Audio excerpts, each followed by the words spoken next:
নমস্কার বন্ধুরা, বাংলা পঞ্জিকা ও পূজা চ্যানেলে আপনাদের স্বাগত জানাই।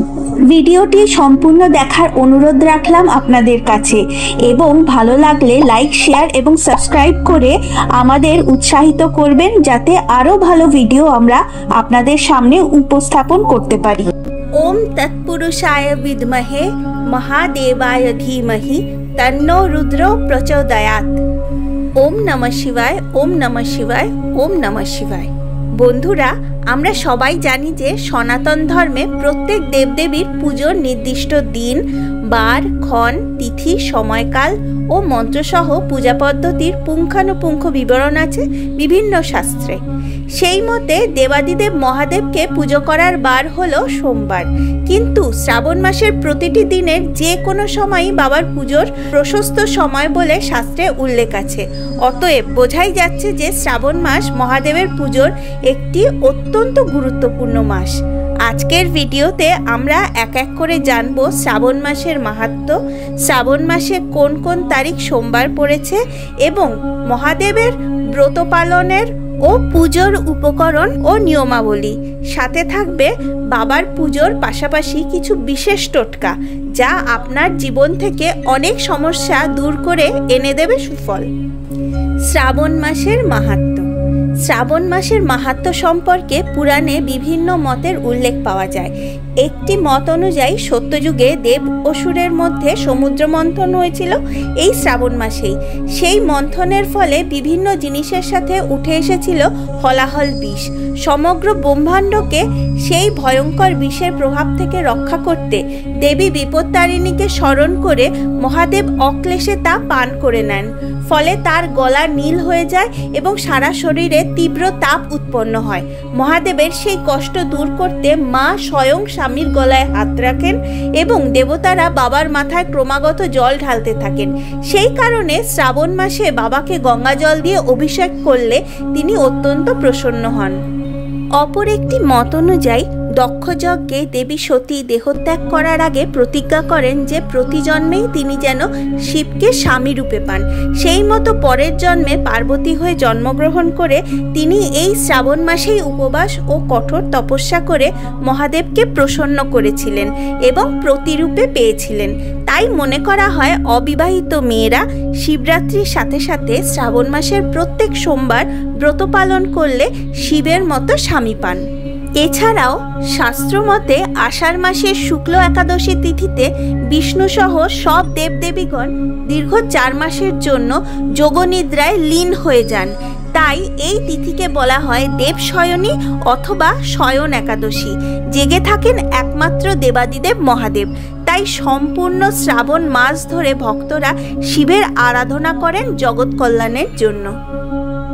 আসুন বন্ধুরা, এবার জেনে নেওয়া যাক এবছর অর্থাৎ 1431 বঙ্গাব্দে কবে থেকে শুরু হচ্ছে শ্রাবণ মাস এবং সারা মাসে আমরা কটি সোমবার পাচ্ছি ব্রত পালনের জন্য।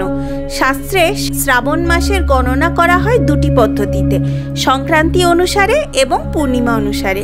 সংক্রান্তি অনুযায়ী 1431 বঙ্গাব্দ ইংরাজি 2024 সালে শ্রাবণ মাস শুরু হচ্ছে 17 জুলাই বুধবার এবং থাকছে 17 আগস্ট শনিবার পর্যন্ত। আবার পূর্ণিমা অনুযায়ী শুরু হচ্ছে 22 জুলাই সোমবার এবং শেষ হচ্ছে 19 আগস্ট সোমবার। সংক্রান্তি অনুযায়ী ব্রত পালন করলে পাওয়া যাবে 4টি সোমবার এবং পূর্ণিমা অনুযায়ী ব্রত পালন করলে পাওয়া যাবে 5টি সোমবার। তবে সম্ভাব্য সব বাংলা পঞ্জিকাতেই সংক্রান্তি অনুযায়ী গণনা করা হয়েছে। এবার জেনে নেওয়া যাক শ্রাবণ মাসের প্রত্যেক সোমবারের তারিখ।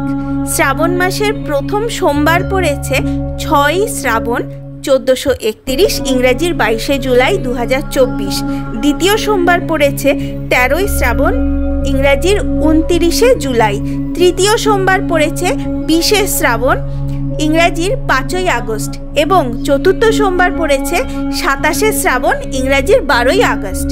পূজা ও ব্রত পালনের নিয়ম। বন্ধুরা, প্রথমেই জেনে নেওয়া যাক মহাদেবের পুজো করতে কোন কোন উপকরণ অবশ্য প্রয়োজনীয়।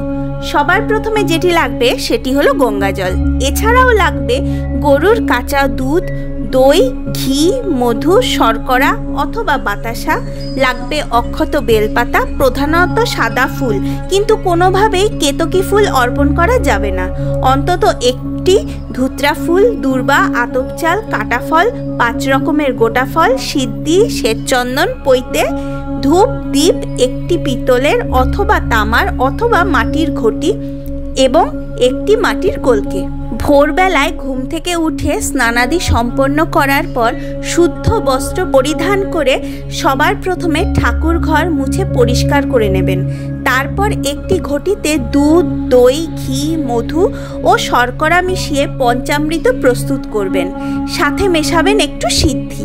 একটি পিতল অথবা তামা অথবা পাথরের থালার ওপর শিবলিঙ্গকে উত্তরমুখে বসিয়ে ওম নমঃ শিবায় মন্ত্রোচ্চারণের সাথে এই পঞ্চামৃত দিয়ে স্নান করাবেন। তারপর গঙ্গা জল দিয়ে পুনরায় স্নান করিয়ে একটি পরিষ্কার গামছা দিয়ে মুছিয়ে সিংহাসনে স্থাপন করবেন। এরপর বাবার মাথায় প্রথমেই শ্বেত চন্দন লাগিয়ে বেলপাতা অর্পণ করতে হবে। তারপর একে একে আতপ চাল, দূর্বা, সাদা পুষ্প, ধুত্রা ফুল ও কাটা ফল অর্পণ করতে হবে।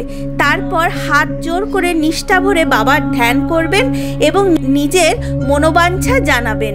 এরপর 5 রকমের গোটা ফল ও মিষ্টি সহযোগে আপনার যথাসম্ভব ভোগ নিবেদন করবেন। তারপর ধূপ ও প্রদীপ দিয়ে করবেন বাবার আরতি।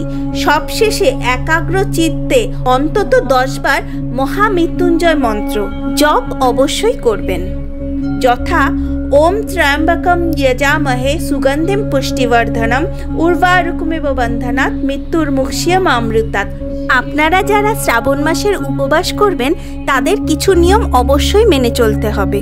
প্রথমত, যারা শ্রাবণ মাসের ব্রত পালন করবেন তারা উপবাসের পর শুধুমাত্র সাত্ত্বিক খাবার গ্রহণ করতে পারবেন। বিভিন্ন রকমের ফল, বিশেষ করে কলা, আম, বেদানা, আপেল ইত্যাদি খেতে পারেন। মনে রাখবেন, উপবাস ভঙ্গ করার সময় চাল অথবা চালের তৈরি কোনো জিনিস কখনোই খাবেন না। এছাড়া পেঁয়াজ, রসুন ও আমিষ খাবার একেবারেই বর্জন করতে হবে। বদলে খেতে পারেন সাবুদানা, দই, মিষ্টি, ছানা ইত্যাদি। খাবারে সাধারণ লবণের পরিবর্তে সৈন্ধব লবণ ব্যবহার করতে হবে। বন্ধুরা, এবার জেনে নেওয়া যাক শ্রাবণ মাসে মহাদেবের পুজোর সাথে কোন কোন টোটকা করলে জীবনে অনেক বাধা বিপত্তি কাটিয়ে পাবেন বিশেষ ফল।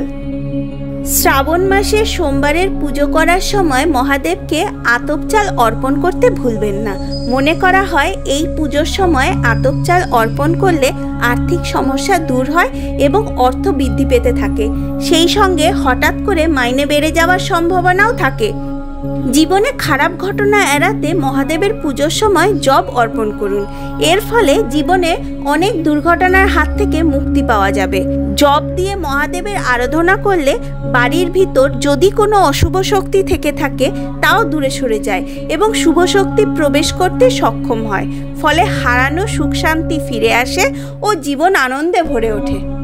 হিন্দু শাস্ত্রের ওপর লেখা একাধিক বই অনুসারে মহাদেবের পুজোয় গম অর্পণ করা খুব ভালো। এর ফলে বাবা মা হয়ে ওঠার স্বপ্ন পূরণ হতে দেরি লাগে না। যে দম্পতি তাড়াতাড়ি সন্তান চান তারা শ্রাবণ মাসের সোমবারে মহাদেবকে গম অর্পণ করুন। দীর্ঘদিন ধরে কোনো শারীরিক অসুস্থতা থাকলে মহাদেবকে তিল অর্পণ করুন, কারণ এই জিনিসটি মহাদেবের অত্যন্ত পছন্দের জিনিস। তিল অর্পণ করার সময় মহামৃত্যুঞ্জয় মন্ত্র উচ্চারণ করলে সুফল তাড়াতাড়ি পাওয়া যায়, শরীর থেকে রোগ নিরাময় হয়ে যায়। জীবনের সব রকম বাধা কাটাতে এবং যে কোনো ক্ষতির আশঙ্কা কমাতে মহাদেবকে সবুজ মুগ ডাল অর্পণ করতে হবে। এই নিয়ম করলে মনের ইচ্ছা পূরণ হতে সময় লাগে না। আজকের পর্ব এই পর্যন্তই। পরবর্তী পর্বে নতুন আরেকটি বিষয় নিয়ে হাজির হব আপনাদের সামনে। ভিডিওটি ভালো লাগলে লাইক, শেয়ার এবং সাবস্ক্রাইব করে পাশে থাকবেন। আপনাদের কোনো প্রশ্ন থাকলে অবশ্যই কমেন্ট করে জানাবেন। ভালো থাকুন, সুস্থ থাকুন এবং আনন্দে থাকুন। পুরো ভিডিওটি দেখার জন্য অসংখ্য ধন্যবাদ। নমস্কার।